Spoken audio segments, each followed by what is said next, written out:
प्यारे बच्चों, good morning. समाचार लेखन के अंदर टेलीविज़न का जनसंचार माध्यम में क्या महत्व है? संचार माध्यम में दूरदर्शन की भूमिका। टेलीविज़न का जनसंचार माध्यम में विशेष महत्व है, जो इस प्रकार है। टेलीविज़न जनसंचार का दृश्य एवं श्रव्य माध्यम है। हम देख भी सकते हैं और सुन भी सकते हैं। इसके द्वारा हम खबरें देख भी सकते हैं और सुन भी सकते हैं। इसमें समाचार देने के साथ साथ उसके दृश्य भी दिखाए जाते हैं। इसके द्वारा कम से कम शब्दों में अधिक से अधिक समाचार प्रस्तुत किए जाते हैं। इसके द्वारा खबरों के साथ साथ उनके प्रमाण भी प्रस्तुत किए जाते हैं।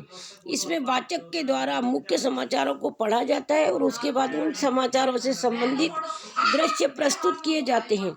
इसके द्वारा घटनाओं का सीधा प्रसारण भी किया जाता है। अगला क्वेश्चन है, पत्रकारीय लेखन की परिभाषा लिखिए। यह कितने प्रकार का होता है तथा पत्रकार कितने प्रकार के होते हैं? पत्रकारीय लेखन की परिभाषा: समाचार पत्र अथवा जनसंचार माध्यमों में कार्य करने वाले पत्रकार अपने पाठकों, दर्शकों तथा श्रोताओं तक सूचनाएं भेजने के लिए लेखन के विभिन्न तरीके अपनाते हैं, जिन्हें पत्रकारीय लेखन कहते हैं। पत्रकारीय लेखन के प्रकार: पत्रकारीय लेखन मुख्यतः 3 प्रकार से किया जा सकता है: पूर्णकालिक लेखन, अंशकालिक लेखन और स्वतंत्र लेखन। पूर्णकालिक लेखन का अर्थ होता है, इस लेखन में पत्रकार किसी समाचार संगठन के लिए नियमित रूप से नियमित वेतन प्राप्त करते हुए लिखता है। अगला है अंशकालिक लेखन। वह लेखन जिसमें पत्रकार किसी समाचार संगठन के लिए निश्चित मानदेय के आधार पर लिखता है। स्वतंत्र लेखन: वह लेखन जिसमें पत्रकार स्वतंत्र रूप से भुगतान के आधार पर विभिन्न समाचार पत्रों के लिए लेख लिखता है। पत्रकार के प्रकार: पत्रकार मुख्यतः 3 प्रकार के होते हैं। पहला है पूर्णकालिक पत्रकार, अंशकालिक पत्रकार और स्वतंत्र पत्रकार। पूर्णकालिक पत्रकार: जो पत्रकार किसी समाचार संगठन में नियमित रूप से नियमित वेतन प्राप्त करते हैं, उन्हें पूर्णकालिक पत्रकार कहते हैं। अंशकालिक पत्रकार: जो पत्रकार किसी समाचार संगठन के लिए निश्चित मानदेय के आधार पर कार्य करते, मानदेय का अर्थ होता है धन, पैसा, रुपया, उन्हें अंशकालिक पत्रकार कहते हैं। अगला है स्वतंत्र पत्रकार। जो पत्रकार किसी समाचार संगठन से न जुड़कर विभिन्न समाचार पत्रों के लिए भुगतान के आधार पर लिखते हैं, उन्हें स्वतंत्र पत्रकार कहते हैं। अच्छे लेखन के लिए ध्यान में रखी जाने वाली महत्वपूर्ण बातों को स्पष्ट कीजिए। अच्छे लेखन अथवा आदर्श लेखन के लिए निम्नलिखित बातों का ध्यान रखना चाहिए। भाषा सरल, सहज और सामान्य बोलचाल की होनी चाहिए। वाक्य छोटे छोटे होने चाहिए। संयुक्त और मिश्र वाक्य की अपेक्षा सरल वाक्यों का ही प्रयोग होना चाहिए। सार्थक शब्दों का प्रयोग करना चाहिए। अनावश्यक शब्दों के प्रयोग से बचना चाहिए।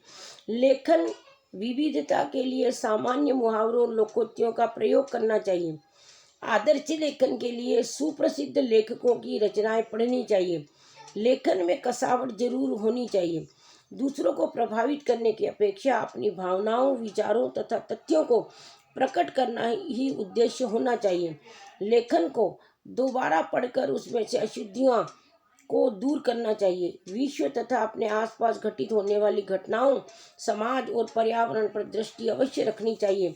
लेखक में तथ्यों को जुटाने तथा किसी विषय पर गंभीरता से विचार करने का धैर्य होना चाहिए।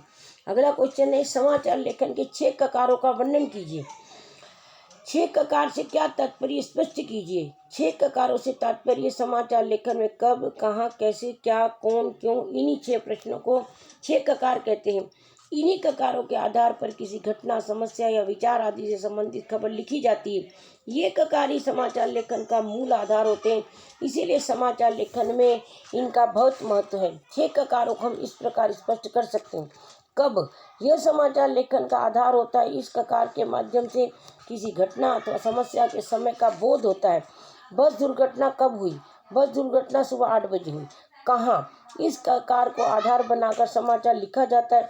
इसके माध्यम से किसी घटना और समस्या के स्थान का चित्रण किया जाता है। जैसे बस दुर्घटना कहाँ हुई? बस दुर्घटना करनाल में हुई। कैसे? इस प्रकार के द्वारा समाचार का विश्लेषण, विवरण तथा व्याख्या की जाती है। क्या? यह ककार भी समाचार लेखन का आधार माना जाता है।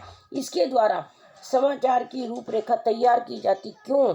इस प्रकार के द्वारा समाचार के विवरणात्मक, व्याख्यात्मक तथा विश्लेषणात्मक पहलुओं पर प्रकाश डाला जाता है। कौन इस ककार को आधार बनाकर समाचार लिखा जाता है? ये बहुत मोस्ट क्वेश्चन है, ये 13, 14, 15, 16 सभी सालों में आया हुआ है। तो फीचर से क्या अभिप्राय है? फीचर और समाचार में क्या अंतर है? फीचर से अभिप्राय ऐसा विषुव्यवस्थित, सृजनात्मक तथा आत्मनिष्ठ लेखन जिसके माध्यम से सूचनाओं के साथ साथ मनोरंजन पर भी ध्यान दिया जाता है, उसे फीचर कहते हैं। फीचर और समाचार में निम्नलिखित अंतर है। फीचर का मुख्य लक्ष्य पाठकों को सूचना देना, शिक्षित करना तथा उसका मनोरंजन करना है। समाचार का मुख्य लक्ष्य पाठकों को सूचना देना है। यह तात्कालिक घटनाओं से परिचित नहीं होता, यह तात्कालिक घटनाओं पर परिचित होता है। यह कथात्मक शैली में लिखा जाता है, यह उल्टा पिरामिड शैली में लिखा जाता है।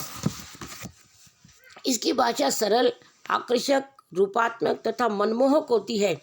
इसकी भाषा सरल तथा सहज होती है। इसमें लेखक अपने विचार, भावनाएं तथा दृष्टिकोण को व्यक्त कर सकता है। इसमें पत्रकार अपने विचार, भावना तथा दृष्टिकोण को व्यक्त नहीं कर सकता, क्योंकि खबर जैसी तैसी छापनी पड़ती है। फीचर में समाचारों की अपेक्षा कम शब्दों का प्रयोग होता है। समाचारों में फीचर की अपेक्षा अधिक शब्दों का प्रयोग होता है। यह कल्पना पर आधारित होता है, यह तथ्यों पर आधारित होता है। अर्थात समाचार में फैक्ट तथ्य होते हैं, लेकिन कहानी कल्पना पर भी आधारित होती है। फीचर के अंदर मनोरंजन का पुट डालने पर यह कहानी काल्पनिक भी हो सकती है। फीचर लेखन से जुड़ी हुई एक मैं आपको तथ्य बताती हूँ। जीवन संदर्भों से जुड़ी घटनाओं और स्थितियों पर फीचर का संबंध खबरों से नहीं होता, बल्कि इन्हें छपने का स्थान अखबारों में ही प्राप्त होता है। ये निबंध से भिन्न होते हैं। किसी पुस्तक को पढ़कर आंकड़े इकट्ठे करके लेख लिखे जा सकते हैं, पर फीचर लिखने के लिए अपने आँख, कान, भावों, अनुभूतियों, मनोवेगों और अन्वेषण का सहारा लेना पड़ता है। फीचर बहुत लंबा नहीं होना चाहिए। लंबा, अरुचिपूर्ण और भारी फीचर तो फीचर की मौत है। फीचर को मज़ेदार, दिलचस्प और दिल पकड़ होना चाहिए। लेख लिखना आसान है, पर फीचर लिखना उससे कठिन काम है। फीचर एक प्रकार का गद्य गीत है जो नीरस और गंभीर नहीं हो सकता। फीचर ऐसा होना चाहिए जिसे पढ़कर पाठक का हृदय प्रसन्न हो, वो पढ़कर दिल में दुख का दरिया बहे। फीचर का महत्व इस बात से है कि वह किसी बात को थोड़े से शब्दों में रोचकता और असर में कहे। लेख हमें शिक्षा देता है, फीचर हमारा मनोरंजन करता है। फीचर में हमें अपने मनोवृत्ति और अपनी समझ के अनुसार किसी विषय का या व्यक्ति का चित्रण करना पड़ता है। इसमें हास्य और कल्पना का विशेष हाथ रहता है। फीचर ऐतिहासिक और पौराणिक भी हो सकते हैं।